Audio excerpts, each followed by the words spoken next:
আসলে এই কথাটা একদমই ভুল। প্রোবায়োটিক হচ্ছে আমাদের ইমিউন সিস্টেমকে বুস্ট আপ করে, এটা আমাদের পেটের গুড ব্যাকটেরিয়াকে অ্যাক্টিভ করে এবং আমাদের হেলদি রাখার জন্য প্রোবায়োটিক খুবই গুরুত্বপূর্ণ।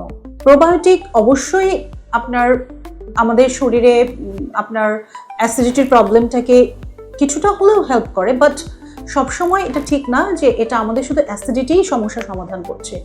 আমাদের ওভার ইন্টেস্টাইনাল এবং আমাদের ওভারঅল খাদ্যের এনজাইমজনিত যে ব্যাকটেরিয়াগুলো, বিশেষ করে গুড ব্যাকটেরিয়া এবং আমাদের খাদ্যের যে গুরুত্বপূর্ণ উপাদানগুলো আমাদের শরীরের বিভিন্ন অর্গ্যানে আমাদের কাজ করছে, সেগুলোর উপর প্রোবায়োটিকের একটা গুরুত্বপূর্ণ ভূমিকা আছে। আসলে এর ভূমিকা শুধু প্রোবায়োটিক যারা গ্রহণ করছেন এবং দীর্ঘদিন ধরে যারা আপনার খাদ্য তালিকায় প্রোবায়োটিক নিচ্ছেন এবং যারা রেগুলার এটার ধারাবাহিকতা মেনটেন করছেন, তারাই আসলে এর সুফলটা পেয়ে থাকছেন।